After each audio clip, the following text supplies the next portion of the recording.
Hello friend, नमस्कार। मेरा नाम है संदीप और आप देख रहे हैं nothing impossible YouTube channel. Friends, मैं उम्मीद करता हूं आप सभी बहुत ही अच्छे होंगे। जिस किसी भी एग्ज़ाम की आप प्रिपरेशन कर रहे हैं वो भी बहुत ही अच्छे तरीके से चल रही होगी। आज के इस वीडियो में हम लोग यूजीसी नेट प्रथम प्रश्न पत्र में लोक विकास एवं पर्यावरण वाले यूनिट से प्रैक्टिस सेट नंबर 4 को देखने वाले हैं। इससे पहले मैंने इस यूनिट से 3 प्रैक्टिस सेट ऑलरेडी करा रखा है। अगर आपने उन प्रैक्टिस सेट वीडियो को अभी तक नहीं देखा है तो चैनल पर आप जाएं, वहां पर मैंने एक प्लेलिस्ट बना रखी है UGC net first paper expected question के नाम से। वो प्लेलिस्ट होगी, वहां पर ये तीनों प्रैक्टिस सेट वीडियो आपको मिल जाएंगे लोक विकास एवं पर्यावरण से।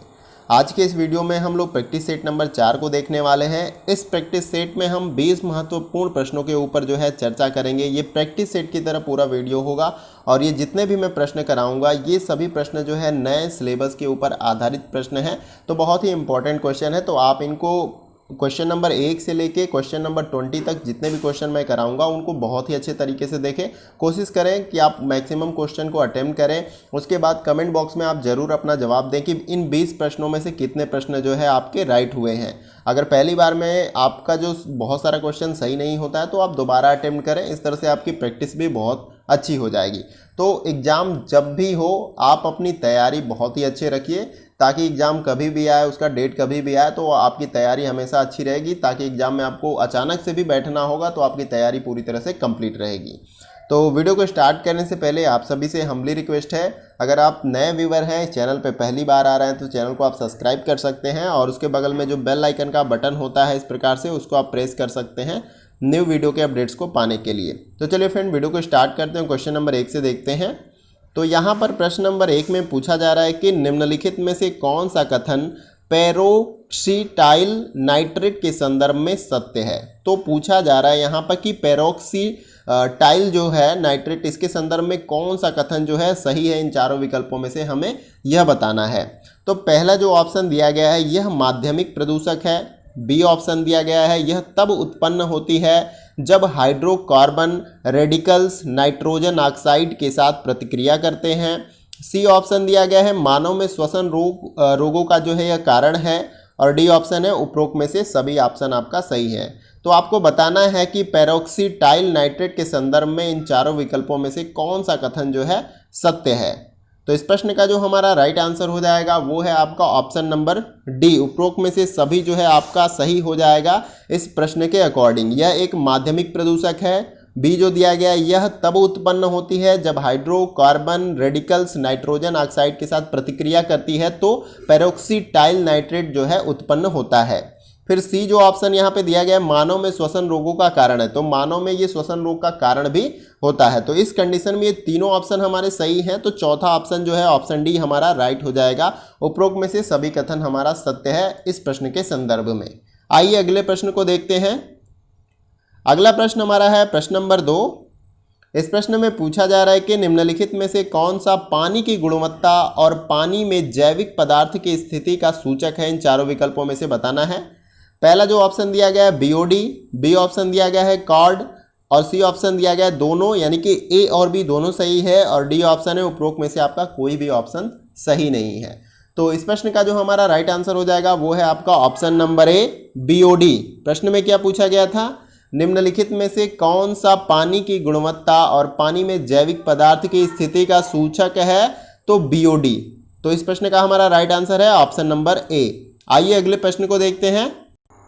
अगला प्रश्न हमारा है प्रश्न नंबर 3।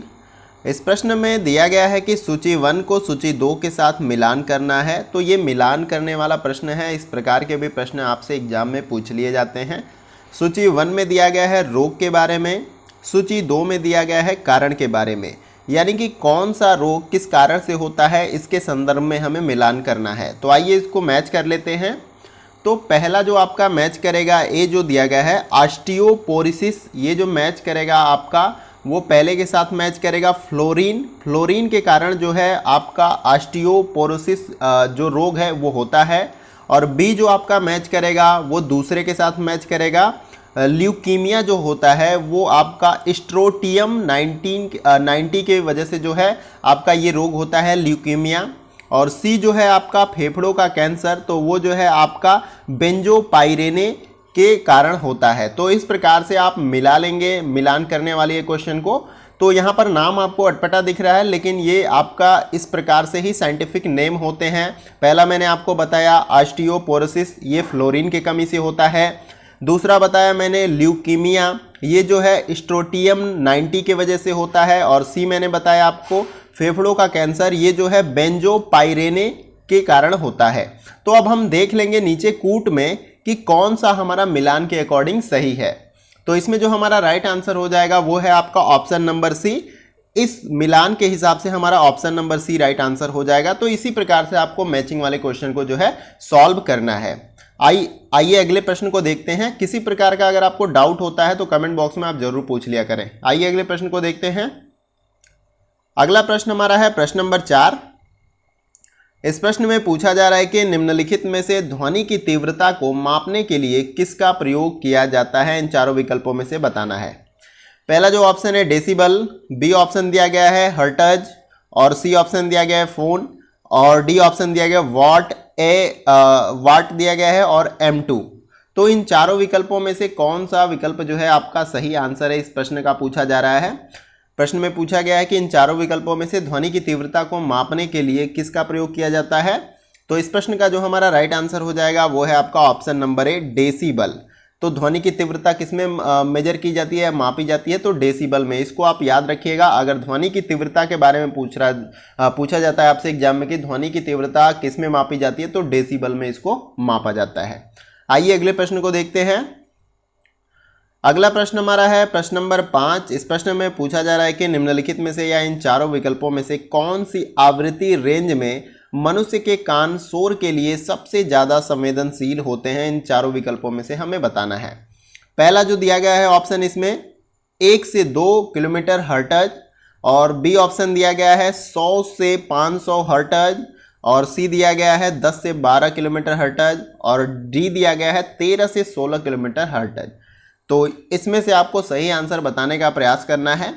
तो इस प्रश्न का जो हमारा राइट आंसर हो जाएगा वो है आपका ऑप्शन नंबर डी 13 से 16 किलोमीटर हर्ट्ज। प्रश्न में क्या पूछा गया है कि इन चारों विकल्पों में से कौन सी आवृत्ति रेंज में मनुष्य के कान शोर के लिए सबसे ज़्यादा संवेदनशील होते हैं। तो अगर 13 से 16 किलोमीटर हर्ट्ज के आसपास कोई बड़ी शोर हो रही है तो उसको सुनने के लिए जो मनुष्य का कान है वो ज़्यादा संवेदनशील होता है। तो यहाँ पर ऑप्शन डी हमारा राइट आंसर हो जाएगा इस प्रश्न का।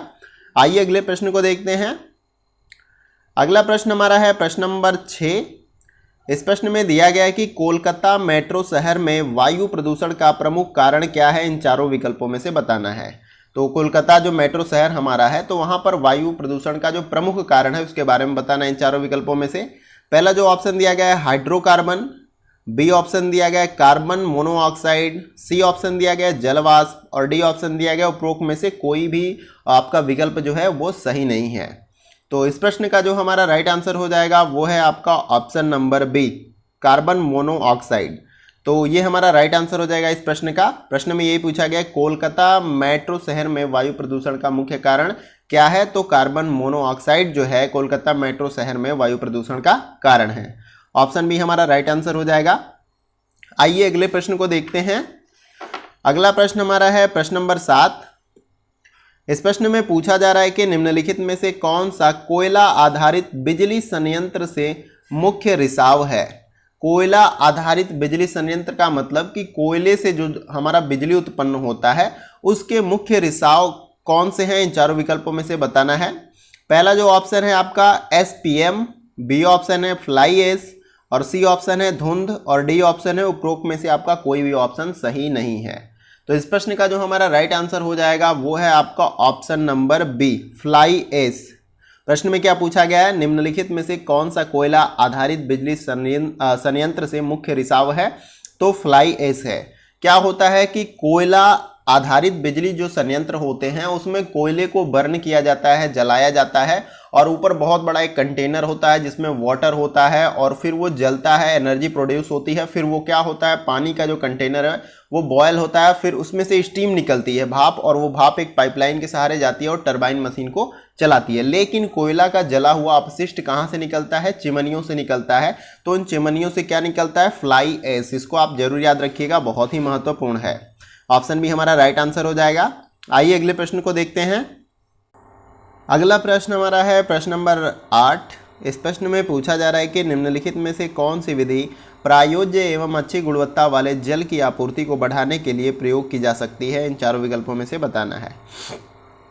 पहला जो ऑप्शन है क्लोरीनीकरण, बी ऑप्शन है धातु विज्ञान, सी ऑप्शन है क्लाउड सीडिंग और डी ऑप्शन है उपरोक्त में से कोई भी ऑप्शन आपका सही नहीं है। तो इस प्रश्न का जो हमारा राइट आंसर हो जाएगा वो है आपका option number C cloud seeding. Cloud seeding के द्वारा जो है आर्टिफिशियल रेन कराई जाती है। किसी भी क्षेत्र में अगर आर्टिफिशियल या कृत्रिम रूप से बारिश कराना है तो क्लाउड सीडिंग की जाती है। तो यहाँ प्रश्न में यही पूछा जा रहा है कि इन चारों विकल्पों में से कौन सी विधि प्रायोज्य एवं अच्छी गुणवत्ता वाले जल की आपूर्ति को बढ़ाने के लिए प्रयोग किया जाता है, तो क्लाउड सीडिंग का। इसको आप याद रखिएगा, क्लाउड सीडिंग जो है आर्टिफिशियल रेन कराने के लिए होता है, कृत्रिम रूप से बारिश कराने के लिए होता है किसी भी क्षेत्र में। आइए अगले प्रश्न को देखते हैं। अगला प्रश्न हमारा है प्रश्न नंबर 9।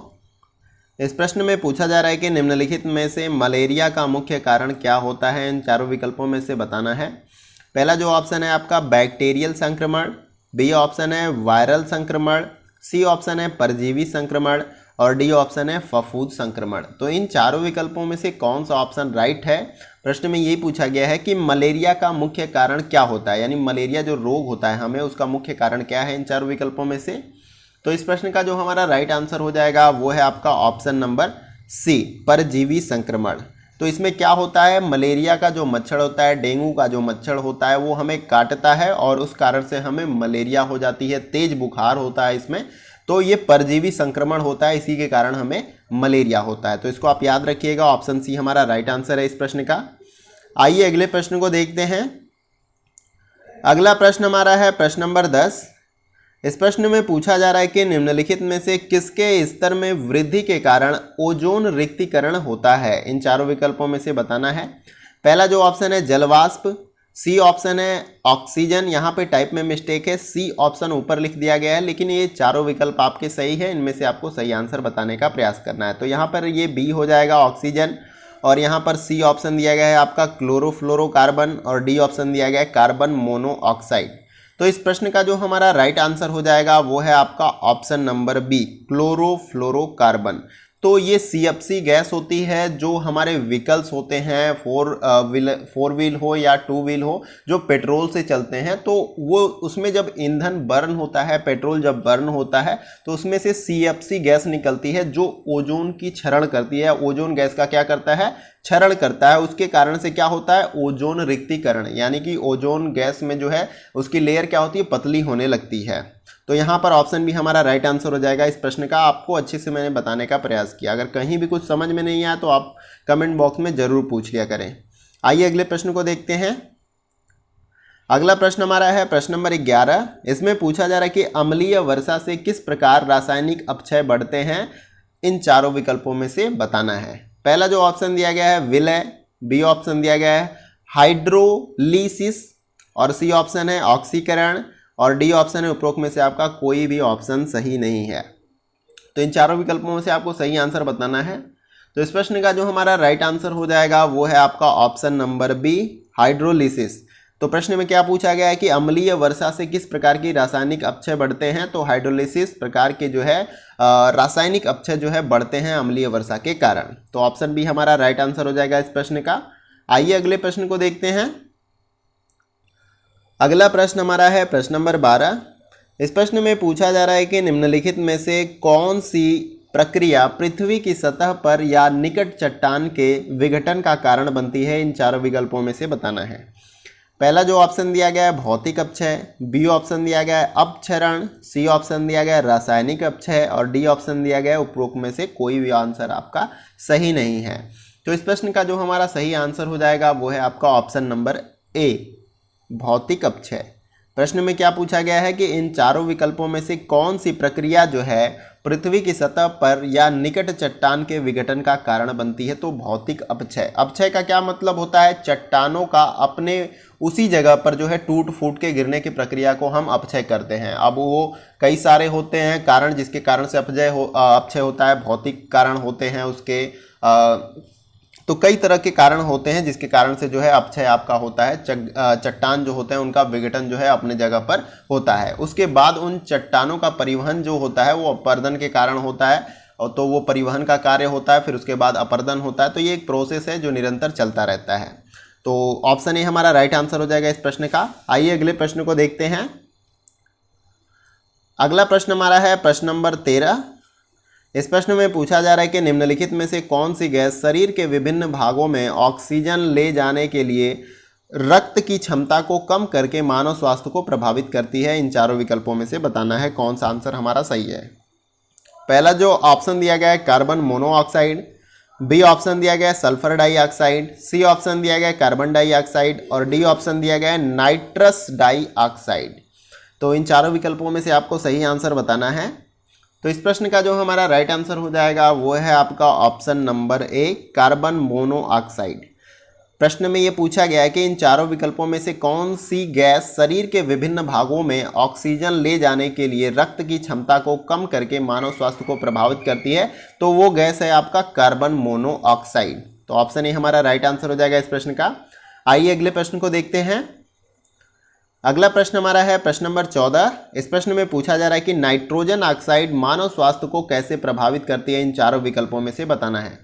पहला जो ऑप्शन दिया गया है आंखों और त्वचा में जलन पैदा करके, बी ऑप्शन दिया गया अस्थमा की समस्या का भी भयावह हो जाना, सी ऑप्शन दिया गया ऑक्सीजन ले जाने रक्त की क्षमता को कम करके और डी ऑप्शन दिया गया उपरोक्त में से कोई भी विकल्प आपका सही आंसर नहीं है।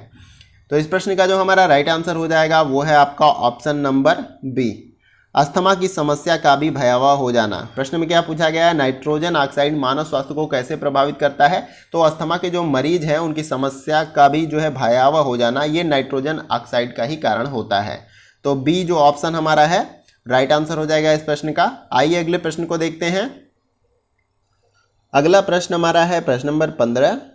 इस प्रश्न में पूछा जा रहा है कि ओजोन एक माध्यमिक वायु प्रदूषक के रूप में माना जाता है, क्यों। इन चारों विकल्पों में से बताना है।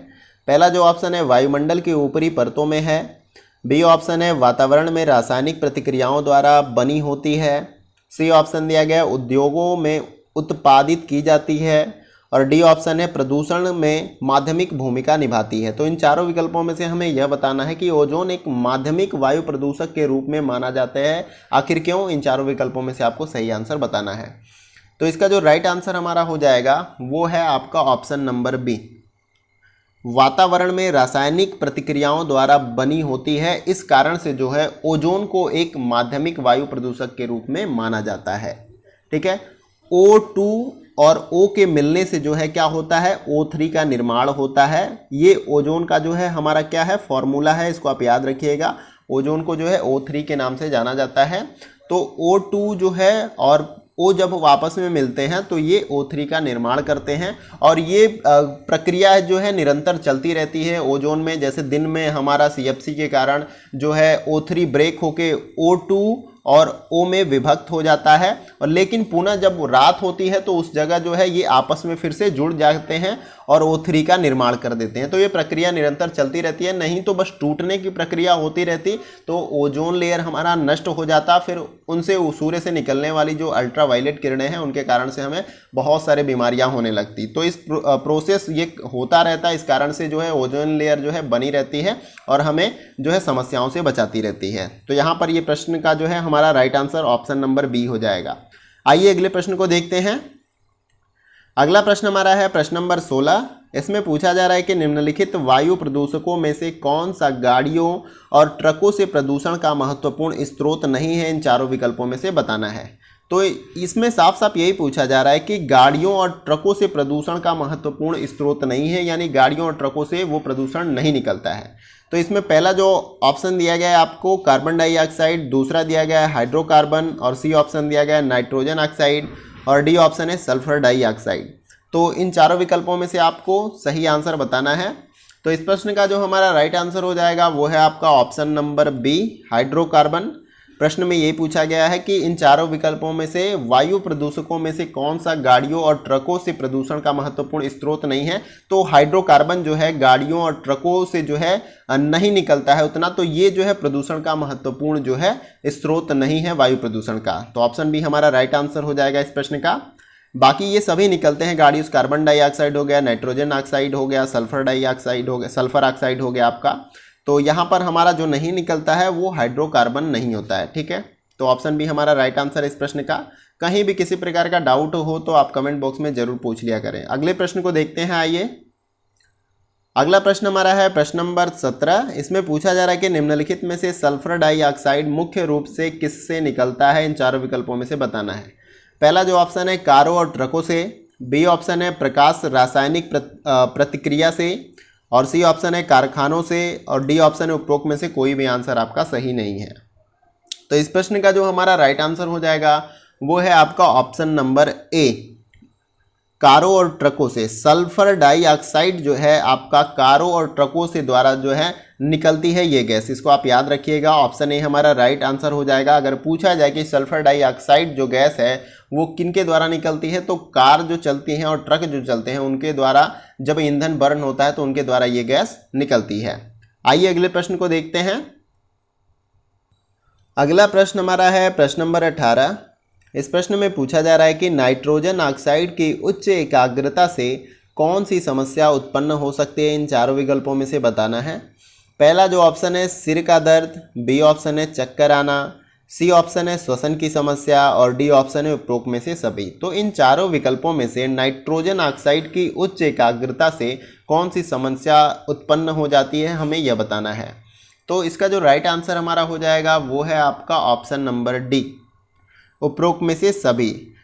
नाइट्रोजन ऑक्साइड की उच्च एकाग्रता से जो है सिर का दर्द, चक्कर आना, सी जो है श्वसन की समस्या जो है हमें हो सकती है। जैसे आप देखते हैं कि गाड़ियां चलती है, जब उनका ईंधन बर्न होकर उनका अपशिष्ट जो है गैस के रूप में बाहर निकलता है तो हमारे नाक से जो है श्वसन के द्वारा जो है शरीर के अंदर जाता है। तो कभी देखते हैं सर भारी हो जाता है, सर दर्द होने लगता है, चक्कर आने लगता है और सांस लेने में हमें बहुत सारी दिक्कत होने लगती है। तो नाइट्रोजन ऑक्साइड के द्वारा जो है इस प्रकार की जो है समस्याएं हमारे साथ हो सकती हैं, तो इसको आप याद रखिएगा। आइए अगले प्रश्न को देखते हैं। अगला प्रश्न जो है हमारा प्रश्न नंबर 19। इसमें दिया गया है कि कीटनाशकों के अत्यधिक आवृत्ति से मुख्य रूप से किसको नुकसान पहुंचता है, इन चारों विकल्पों में से बताना है। पहला जो है अंतःस्त्रवी और प्रतिरक्षा प्रणाली, बी ऑप्शन है श्वसन प्रणाली, और सी ऑप्शन है मांसपेशियां प्रणाली, और डी ऑप्शन है तंत्रिका तंत्र। तो इन चारों विकल्पों में से सही आंसर आप सभी को बताना है। तो इस प्रश्न का जो हमारा राइट आंसर हो जाएगा वो है आपका ऑप्शन नंबर ए, अंतःस्त्रवी और प्रतिरक्षा प्रणाली। तो कीटनाशकों के अत्यधिक आवृत्ति से मुख्य रूप से किसको नुकसान पहुंचता है, तो हमारे शरीर के अंदर जो है अंतःस्त्रवी और प्रतिरक्षा जो प्रणाली है उसको ज़्यादातर नुकसान हमें पहुंचता है इसके कारण से। तो ऑप्शन ए हमारा राइट आंसर है इस प्रश्न का। आइए अगले प्रश्न को देखते हैं। अगला प्रश्न हमारा है प्रश्न नंबर 20 और ये प्रैक्टिस सेट वीडियो का हमारा लास्ट प्रश्न होगा। इसमें पूछा जा रहा है कि निम्नलिखित में से या इन चारों विकल्पों में से कौन सा रोग कीटनाशकों के अत्यधिक अनावृत्ति के कारण होता है, इन चारों विकल्पों में से हमें बताना है। पहला जो ऑप्शन दिया गया है मलेरिया, बी ऑप्शन दिया गया है डिफ्थेरिया, और सी ऑप्शन है कैंसर और मस्तिष्क संबंधी समस्याएं, और डी ऑप्शन है उपरोक्त में से कोई भी आंसर जो है आपका सही नहीं है। तो इस प्रश्न का जो हमारा राइट आंसर हो जाएगा वो है आपका ऑप्शन नंबर सी, कैंसर और मस्तिष्क संबंधी समस्याएं जो है कीटनाशकों के अत्यधिक अनावृत्ति के कारण होता है। तो ऑप्शन सी हमारा राइट आंसर है इस प्रश्न का। तो यहाँ पर हमारा जो है प्रैक्टिस सेट क्वेश्चन का जो है पूरी तरह से वीडियो समाप्त हो रहा है, और उम्मीद करता हूँ कि जितने भी मैंने प्रश्न आप सभी को कंप्लीट कराए हैं वो सभी आपके एग्जाम के पॉइंट ऑफ व्यू से बहुत ही महत्वपूर्ण है। किसी प्रश्न को लेकर अगर आपको डाउट होता है, अगर वो समझ में नहीं आता है, कोई समस्या है उस प्रश्न में, तो आप उसके बारे में कमेंट बॉक्स में पूछ सकते हैं। और उसके साथ साथ आपको किसी और टॉपिक पे वीडियो चाहिए कि सर मुझे ये टॉपिक क्लियर नहीं हो रहा है, आप उसके ऊपर वीडियो बना दीजिए। किसी और यूनिट से आप जो है वीडियो चाहते हैं तो आप उसके बारे में भी कमेंट बॉक्स में बता सकते हैं। किसी और एग्जाम की आप प्रिपरेशन कर रहे हैं, उससे संबंधित आपको जानकारी चाहिए तो उसके बारे में भी आप पूछ सकते हैं। तो जैसी आपकी नीड है, जो भी ज़रूरत है, आप उसके बारे में मुझे कमेंट बॉक्स में बता सकते हैं। मैं पूरी तरह से कोशिश करूंगा कि जिस प्रकार से मदद की जाए उस प्रकार से मैं आपकी मदद करूं। और वीडियो कैसा लगा इसके बारे में भी आप कमेंट बॉक्स में बताएं। पॉजिटिव कमेंट है, पॉजिटिव कमेंट दीजिए। अच्छा नहीं लगे तो उसकी कमियों के बारे में बताएं ताकि हम नेक्स्ट वीडियो में उसको सुधार कर सकें। वीडियो कहीं से भी अच्छा लगे तो वीडियो को आप लाइक कर सकते हैं। इसके साथ ही साथ आप वीडियो को शेयर करें मैक्सिमम दोस्तों के साथ, ताकि आपके साथ साथ उनको भी इस वीडियो से थोड़ी हेल्प मिल जाए। और नए व्यूवर हैं, पहली बार इस चैनल पे आ रहे हैं, तो चैनल को सब्सक्राइब कर सकते हैं और उसके बगल में जो बेल आइकन का बटन होता है इस प्रकार से आप उसको प्रेस कर सकते हैं न्यू वीडियो के नोटिफिकेशन को पाने के लिए। तो आज के वीडियो में फ्रेंड्स बस इतना ही, फिर मिलते हैं नेक्स्ट वीडियो में कुछ और इंपॉर्टेंट टॉपिक और क्वेश्चन के साथ। तब तक के लिए जय हिंद, जय भारत।